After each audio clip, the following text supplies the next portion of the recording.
tous et bienvenue. Non, vous ne rêvez pas, il y a un manque d'argent dans le football en Arabie Saoudite. Ce n'est pas un mirage, comme l'écho que vous pouvez un petit peu entendre, parce que malheureusement, je tourne encore en intérieur à cause du vent, j'en suis désolé, mais l'Arabie Saoudite a clairement un problème financier dans son football. Ce qui peut paraître complètement incongru et contraire à tout ce qui s'est passé depuis 18 mois, les stars, Ronaldo, Benzema, Neymar, qui vous voulez, les investissements massifs. On se rappelle que l'an dernier, c'est quasiment 1 milliard d'euros, un petit peu moins, de transferts venant en Arabie Saoudite. Je ne parle même pas des salaires, des commissions d'agents, des primes à la signature. Ça a été gargantuesque et tout le monde s'est rincé, on va être très clair. Et il y avait cette promesse de futurs investissements. Alors il y en a eu, notamment en fin de mercato, mais ça a surtout concerné les gros clubs. Le top 4, Al-Ahly, Al-Ittihad, Al-Hilal ou Al-Nasser. Et on a vu également Al-Qadisiyah. On rappelle que ce club promu en division 1 saoudienne, derrière, vous avez Aramco, le géant pétrolier. Pour l'immense majorité des autres équipes, en fait, elles attendent encore les versements vis-à-vis du fonds souverain. C'est-à-dire que normalement, il y a l'argent qui va être transmis à la Ligue, et ensuite la Ligue qui va dispatcher selon les clubs. Je dirais selon les affinités, parce que Al-Ittifaq, il me semble bien que le frère du président de la Ligue saoudienne, il est au board. Donc Al-Ittifaq, c'est vrai, avait été bien choyé l'année dernière. Et j'en avais parlé en vidéo, on voulait tout trop vite. Comme dans plein d'autres projets, et on se rappelle que l'Arabie Saoudite c'est quand même un peu le pays des mirages, parce que tous ces projets pharaoniques qu'on annonçait dans tous les domaines, niveau scientifique, immobilier, etc., bien souvent, tu vois que le produit final, soit il n'a pas été livré, soit il est quand même en deçà de ce qui avait été annoncé. Parce que pour le football, c'est exactement pareil. On a vu tout de suite, alors ça générait des fois des problèmes d'adaptation, même si il y a des clubs qui font bien les choses, et je vais le redire, Al-Hilal c'est un top club qui est structuré, tu as des scouts, tu avais des gens dans le domaine médical, enfin de partout, au niveau des entraîneurs, au niveau de tous les staffs. C'est un club ultra pro qui peut fonctionner comme un gros club européen en termes de structure et tout, humaine et physique. Il y en a d'autres aussi, Al-Nasser c'est quand même bien professionnalisé, Al-Ittihad c'est quand même toujours un peu folklorique, mais il y avait une gestion un peu cacophonique depuis des années, on se rappelle les dettes, et on va rappeler en fait ce souci, c'est qu'à vouloir tout d'un coup, tu l'as pas forcément. Le public aujourd'hui, bon, il ne va pas spécialement plus voir les matchs de Saudi Pro League, peut-être même un peu l'inverse. On espère des diffuseurs décider là, mais en fait, il y avait un autre objectif. C'était de se dire, ok, on veut la Coupe du Monde et on va faire comme le Qatar. C'est-à-dire que le Qatar, à l'époque, c'était un championnat de mauvais payeurs. Qu'est-ce qui s'est passé? On a créé la QSL, la Qatar Star League, qui est gérée plutôt bien. C'est-à-dire qu'aujourd'hui, on a resserré le championnat. Alors, c'est vrai que vous avez les clubs, les Al-Douaïl, les Al-Rayyan, Al-Sad, etc., Al-Gharafa aussi. Mais les autres, ils ont arrêté cette manie de mal payer, du moins de ne plus vraiment payer et d'avoir des dettes. L'Arabie Saoudite, historiquement, c'est un championnat de dettes. On rappelle que même Al-Ittihad, un très grand club, avait été sous interdiction et qu'il avait fallu le décret, vous savez, on a nettoyé les dettes de tout le monde, ordre du prince héritier. Sauf qu'historiquement, on n'a pas vraiment changé ces méthodes-là. C'est-à-dire qu'à un moment donné, le mec, si on n'en veut plus, on va arrêter de le payer. Pour preuve en est, un joueur qui a signé récemment à Angers, l'Algérien Belkelba, il venait d'Arabie Saoudite, d'un club de D2, où il n'était plus vraiment payé. Et donc on reprend un peu ces habitudes-là, avec les mecs qui s'en mettent un peu plein les poches, parce que l'été dernier, ça a vraiment été le folklore. Et là, il y en a qui ont dit, ok, on met le haut là, puis il y a eu plein d'autres investissements, encore en Arabie. Et là, en fait, on attend l'argent. Et vu que les clubs déjà étaient un peu habitués à des gestions cacophoniques, ils ont changé plein de joueurs, ça crée de véritables soucis. Vous croyez qu'Ivan Rakitic, il est rentré en Croatie pour l'amour du football ou parce qu'il y avait des retards de salaire à Al-Shabaab? Oh, je pense qu'il ne faut pas être très naïf. Et donc, pour plein de clubs, hors ceux des 4 gros, je répète, Al-Ahly, Al-Ittihad, Al-Nasser et Al-Hilal, il y a une grande difficulté. Et Al-Qadisiyah a accepté, parce que comme je vous le disais, il y a Aramco. C'est fait qu'il y a des clubs, l'Ittifaq, Al-Shabaab et d'autres, les salaires, ils n'ont toujours pas été versés, comme les commissions d'agents. Donc ça commence à grogner. Alors pas tout le monde veut porter l'affaire parce qu'on leur dit ok, ça va s'arranger. On disait de ça la semaine dernière et c'est Anne Massoura ne voit-tu rien venir. Mais tout le monde se dit que ça va être débloqué. La question c'est quand ça va être débloqué? Parce que les clubs européens, ils ont fait la tête. Cet été, ils s'attendaient à ce qu'il y ait une nouvelle razzia. Alors, il y a eu à la fin de mercato, ça s'est un peu agité. Je rappelle qu'en transfert payant, l'année dernière, on est à peu près à 950 millions. Là, on est à 450. Alors oui, il va encore avoir cet hiver, mais globalement, tu vas avoir une grosse baisse. Et en fait, c'est ce que je répétais souvent, c'est un coup de tête. On va investir d'un coup, après ça va se calmer, d'un coup, allez, hop, on va le refaire, et tu sais pas vraiment pourquoi, il n'y a pas vraiment de plan ni de projet.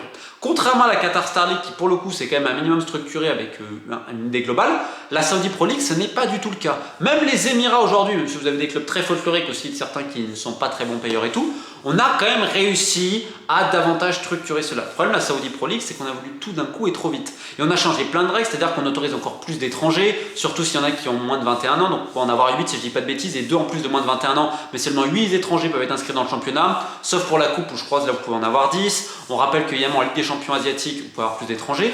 Sauf qu'en fait, ça fait grincer les dents aussi en Arabie, même sur les plateaux, parce que l'équipe nationale est en véritable galère. On peut dire que là, ça a été Mancini passé à 2 doigts de se faire virer, parce qu'ils font match nul à domicile péniblement contre l'Indonésie et ils vont gagner 2-1 dans le temps inconditionnel face à la Chine qui venait de se faire rouster, il n'y a pas d'autre mot, de se faire froisser, de se faire fesser méchamment par les samouraïs bleus du Japon 7-0. Donc c'est une énorme contre-performance. On rappelle que normalement l'Arabie Saoudite, en phase de qualification en zone Asie, elle est quand même bien au-dessus. Là, ce n'est pas du tout le cas, le jeu n'est pas bon. Et on dit oui, mais les Saoudiens jouent de moins en moins. Enfin, il y a énormément de soucis, puisque ça, en fait, ça a déséquilibré de manière beaucoup trop brute le championnat saoudien. On n'a pas non plus davantage de personnes qui viennent voir le championnat, parce qu'on rappelle, c'est un pays de football où il y a énormément de locaux, contrairement à ses voisins. Mais tu ne vas pas inventer des gens qui n'existent pas. Dans le même temps, on dit ah oui, on va vendre les championnats. Et c'est vrai qu'il y a eu quelques petites ventes de droits. Ça n'a pas non plus extrêmement bien pris. Alors là, tu te retrouves, il y a peut-être quelques affiches qui marchent. On voit qu'en Ligue des Champions asiatiques, c'est pas non plus Byzance. Donc en fait, aujourd'hui, on a beaucoup qui sont déjà en train de questionner le projet et qui se disent est-ce que ça va pas faire comme toutes ces idées pharaoniques du prince héritier et autres, en fait, ça va être mis dans les cartons. En fait, ça va rapidement faner. Donc comme je vous dis, il y a beaucoup de clubs qui disent mince, on s'attendait à ça, des joueurs, mince, on s'attendait à ça. Et là, aujourd'hui, il y en a plein qui font grise mine. Alors encore une fois, quand tu es dans un top club, tu es tranquille et je le répète, un club comme Al Hilal, c'est top niveau européen, vraiment en termes de structure, en termes d'accompagnement, tout ce qu'il faut. L'accompagnement s'est amélioré vis-à-vis de certains clubs, mais en fait c'est une véritable cacophonie. Parce que vous avez plein de dirigeants qui étaient alléchés par Stoder, ils ont fait les bonnes affaires il y a 12 mois. Quand ça a acheté à tout va, mais ils sont tous fait plaisir. Je veux dire que les directeurs sportifs, certains coachs et tout, ils ont tous mangé. Il y a un degré de corruption dans le football saoudien qui est inimaginable en termes de corruption. Et je sais qu'en haut, certains voulaient mettre le holà. D'autres n'ont pas vraiment intérêt, et on en revient aux pratiques des années auparavant pour montrer que le système n'a pas du tout changé. Il n'y a absolument aucun organe de contrôle, alors qu'il y a 12 mois, on te disait en privé, on aimerait mettre un genre de contrôle, un peu comme en Espagne, vérifier les salaires, les ci, les là. Pour le moment, ça n'a pas encore été fait. Alors, est-ce que ça va être fait bientôt? On n'en sait rien, mais ce qui est très étonnant, c'est que personne ne parle qu'aujourd'hui, la plupart des joueurs n'ont pas reçu leur salaire. C'est quand même quelque chose d'incroyable. Pourquoi? Parce que ils ont l'espoir de le toucher, parce que forcément ce sont des gros émoluments, mais attention, et c'est pour ça que vous avez aussi une grande vague de départ. Dans le même temps, il y en a d'autres qui avaient du mal à s'adapter, alors il y a eu des recrutements qui ont été faits presque sur mesure, on peut penser à l'Itihad, afin que Benzema se sente moins seul, etc. et tout, parce qu'en effet il a voulu partir, mais à un moment donné, là il n'y a pas de problème d'argent et tout, et il y a des responsabilités qui dépassent la sphère footballistique, mais on va le répéter, attention au mirage. On se rappelle de la Chine. Alors là, c'est un peu différent, parce qu'il y aura toujours un peu ces gros clubs, il y aura toujours des joueurs étrangers, c'est une tradition en Arabie Saoudite, mais pour les autres clubs, les petits, attention, parce qu'en fait, ils sont dépendants de l'argent étatique.